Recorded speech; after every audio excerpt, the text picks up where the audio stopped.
Hello my dear students.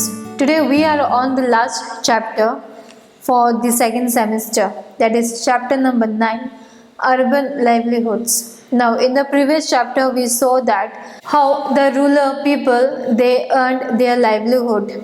There used to be farmers, then people engaged in fishing also.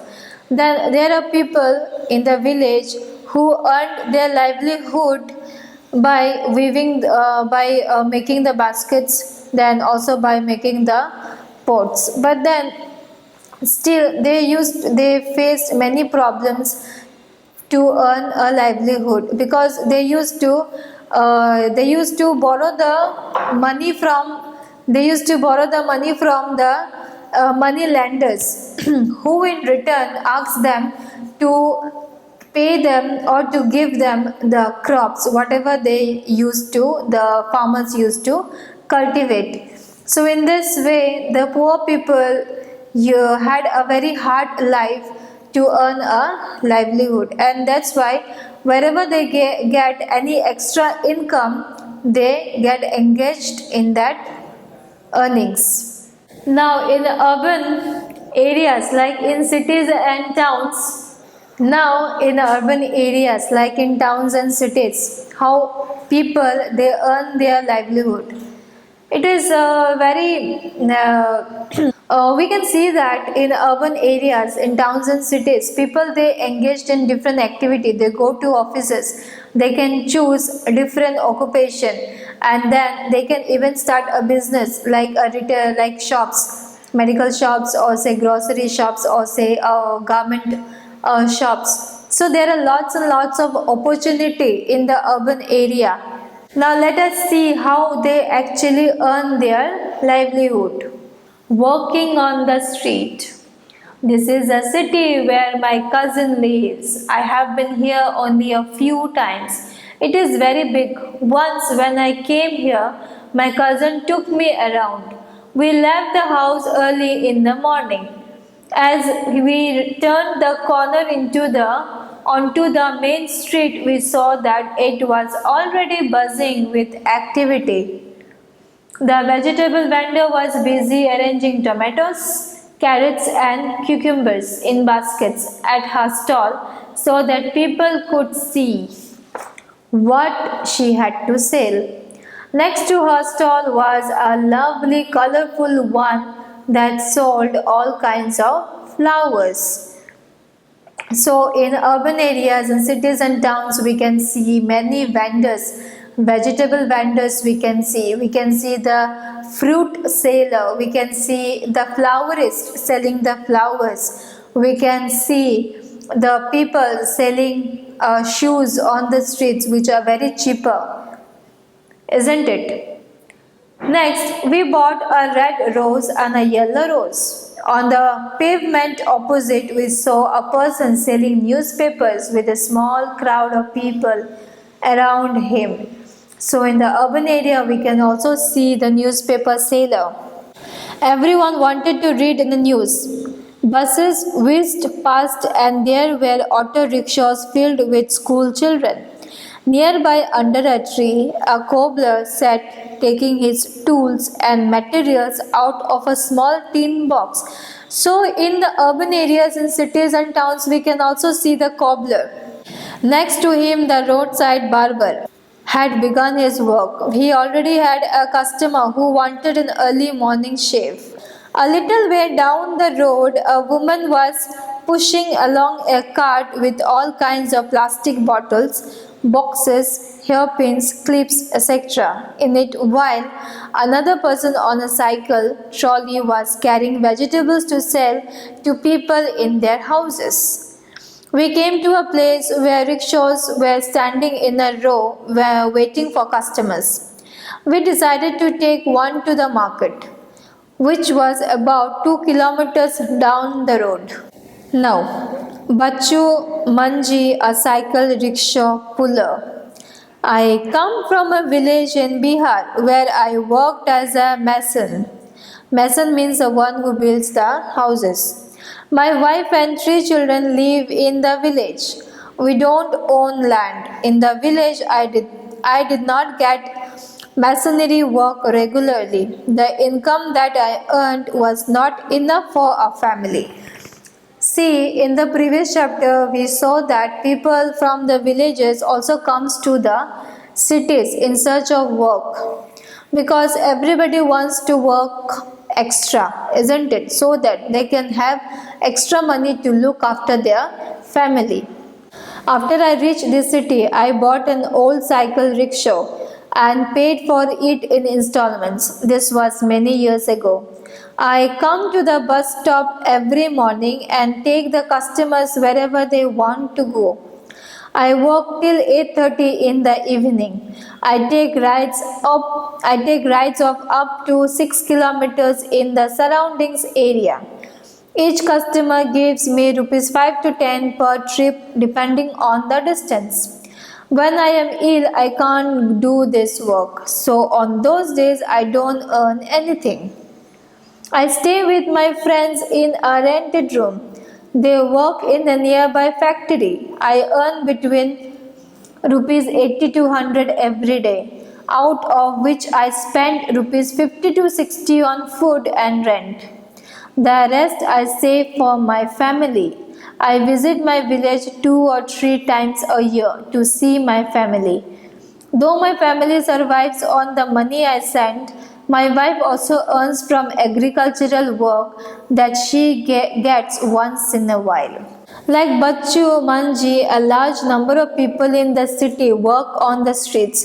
In a survey of Ahmedabad city, it was found that 12% of all the workers in the city were people walking on the street. They sometimes sell things or repair them or provide a service.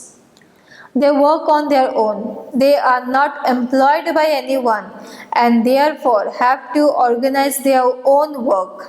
They have to plan how much to purchase as well as where and how to set up their shops. Their shops are usually temporary structures, sometimes just some boards or papers spread over discarded boxes or maybe a canvas sheet hung up on a few poles. They may also use their own carts or simply a plastic sheet spread on the pavement. They can be asked to dismantle their shops at any time by the police. They have no security. There are certain parts of the city where these hawkers are not allowed to enter. See why these hawkers are not allowed to do their works on the street? Because they need a license in order to set up their shops. For each and every shop, the municipal corporation they issue a license to the shop holder. So that's why these vendors they immediately, like many a times, they asked by the police to dismantle their shops because they don't own any license to run their businesses. Vendors sell things that are often prepared at home by their families who purchase, clean, sort and make them ready to sell. For example, those who sell food or snacks on the street prepare most of these at home. There are almost 1 crore street vendors in the country working in urban areas. Street vending was till recently looked upon only as an obstruction to traffic and to people walking. However, with the effort of many organizations, it is now recognized as a general benefit and as a right of people to earn their livelihood. The government is thinking about modifying the law that bans street vendors so that they have a place to work and that there is also a free flow of traffic and people. Honking zones have been suggested for towns and cities. It also been suggested that mobile vendors should be allowed to move around freely. Hawkers need to be part of committees that are set up to take this and other decisions relating to them. So the governments are trying to modify the law that will allow the hawkers to sell and earn a livelihood. in the market. When we reached the market, the shops were just beginning to open. But the place was already crowded because of the festival season. There were rows and rows of shops selling sweet toys, clothes, footwear, utensils, electronic goods, etc. There were a dentist clinic also at one end. My cousin had an appointment with the dentist. We went there first so that we would not miss our turn. We had to wait for a while in a room because she was called inside. The dentist examined her and asked her to come back the following day to get a cavity in her tooth filled. My cousin was scared because she thought the process would be painful and was upset that she had allowed her teeth to go bad. From the dental clinic, she took me to a new garment showroom because I wanted to buy some ready-made clothes. The showroom had 3 floors. Each floor had different types of clothes. We went to the third floor where clothes for girls were kept. Now, Harpreet and Vandana, business persons. My father and uncle worked in a small shop. During festival times and on Sundays, my mother and I helped them in the shop. I started working there only after I completed my college, Harpreet. We opened this showroom some years ago. I am a dress designer. Our business has changed. These days, people prefer to buy ready-made clothes rather than have them stitched. The trend these days is for ready-made garments. You also need an attractive display for them, Vandana. For our showroom, we buy things from different places. We buy most of the materials from Mumbai, Ahmedabad, Ludhiana and Tripura. Some materials also come from Noida and Gurgaon, towns near Delhi. We get some dress items from foreign countries too. There are several things we need to do to run this showroom properly. We advertise in various newspapers, cinema, theatres, television and radio channels. Currently, this building is rented, but soon we plan to buy it. Ever since this market has become the main market for people living in the surrounding apartments, our business has grown. We have been able to buy a car and book a flat in an apartment complex nearby. So in the urban area like Harpreet and Vandana's, they started working right after their graduation, right after the college, completion of the college. Then with the upcoming technologies, with the modernizations, they also have started changing their business so that they can earn and their business can become more popular. Their business can become more popular, so that they started advertising about their showroom in the newspaper and in the television, also in the cinema theaters also. Like Harpreet and Vandana, there are many people who own shops in various markets of the city. These shops may be small or large and they sell different things. Most business persons manage their own shops or business. They are not employed by anyone, but they do employ a number of other workers as supervisors and helpers. These are permanent shops that are given a license to do business by the municipal corporation. The municipal corporation also decides on which day of the week the market has to remain closed.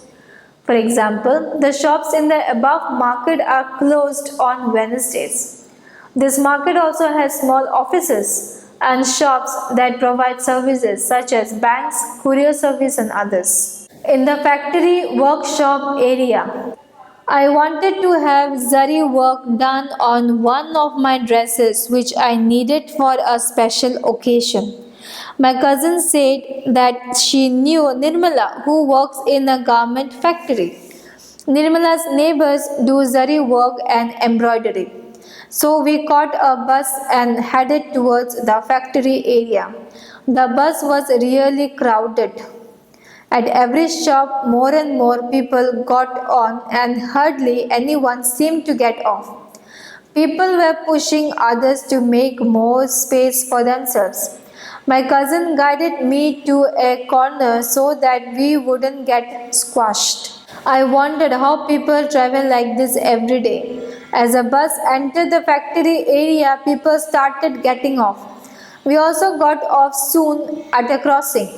What a relief that was! There were a large number of people sitting on railings or in groups at the crossing. They seemed to be waiting for someone. Some groups had people on scooters standing by and talking with them. My cousin explained that this place was called Labor Chalk. This was daily wage laborers who work as helpers to masons. They dig at construction sites, lift loads or unload trucks in the markets, dig pipelines and telephone cables, and also build roads. There are thousands of such casual workers in the city. So all these workers we can find in the city. Laborers like loading and unloading the goods from the trucks, then digging the pipelines and the telephone cables, and also people who build the roads. We enter the factory area to find it full of small workshops. There seemed to be endless rows of them. In one section, we saw people working in a small room on sewing machines where cloth was being stitched. One person operated one sewing machine. Clothes that had been stitched were stacked on one side of the room. We located Nirmala in the stitching unit. She was happy to meet my cousin and promised to get zari work done on my dress. Nirmala works as a tailor in an export garment unit. The factory where she works makes summer clothes for people in foreign countries like USA, UK, Germany, and the Netherlands. Workers like Nirmala have to work very long hours in the months from December to April. A normal working day begins at 9 a.m. and finishes only by 10 p.m., sometimes even later. She works for 6 days a week. At times, when the work needs to be done urgently, she works on Sundays too. Nirmala is paid rupees 80 a day for 8 hours and 40 extra for working late. By June, the work is over and the factory reduces its staff. Nirmala will also be asked to leave. For about 3 or 4 months in the year, there is no work for her. Most workers at Nirmala are employed on what is known as casual basis. That is, they are required to come as and when the employer needs them. They are employed when the employer gets large orders or during certain season. At other times of the year, they have to find some other work. Jobs like Nirmala's are not permanent. So like Nirmala, there are many workers who works in the factory and their work is not permanent. They are on a casual basis. If the employer wants, they will come to the work. They will come to the work, and when the employers doesn't want the staff, he will keep on reducing the staffs because if there is no order, then what's the use of keeping the staffs and making them work? So that's why factories work are not permanent work. If workers complain about their pay on working conditions, they are asked to leave. There is no job security or protection if there is ill treatment. They are also expected to work very long hours. For example, in the cloth mill units, the workers work on day and night shifts, with each shift lasting 12 hours. One worker works on one machine for 12 hours and then is replaced by another on the same machine for the next 12 hours. Now, in the office area, my aunt Sudha works as a marketing manager. She had asked us to reach her office before 5:30 p.m. We thought we would get late, so we took an auto rickshaw that managed to get us there just in time. Our office was in an area surrounded by tall buildings. There were hundreds of people coming out. Some headed for the car park while others went towards the row of buses. My aunt is a marketing manager in a company which manufactures biscuits.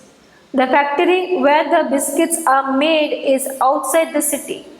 She supervises the work of 50 salespersons who travel to different parts of the city. They get orders from shopkeepers and collect payments from them. She had divided the city into 6 regions, and once a week she meets the salesperson of each region. She checks their progress report and discusses problems they face. She has to plan the sales in the entire city and often has to work late and travel to different places. She gets a regular salary every month and is a permanent worker with the company. She can expect her job to continue for a long period of time. Being a permanent worker, she also gets other benefits such as the following. Savings for old age, a part of her salary is kept in a fund with the government. She will earn interest on these savings. When she retires from this job, she will get this money and she can then live on that. Holidays. She gets off on Sundays and national holidays. She also gets some days as annual leave. Medical facilities for her family. Her company pays the medical expenses up to a certain amount for her and her family members. She gets medical leave if she falls ill and her salary is not cut if she takes this leave. There are many workers in the city who work in offices, factories, and government departments where they are employed as the regular and permanent workers. See, the people who works as a permanent workers, they are being into different departments. Like talking about Sudha, the aunt, she is a marketing manager. So her work is permanent. She has to look she has to look the sale in the city, and under her there are sale representative who goes to the shops and then sells out the things, and then they are the one who makes a survey in the city also.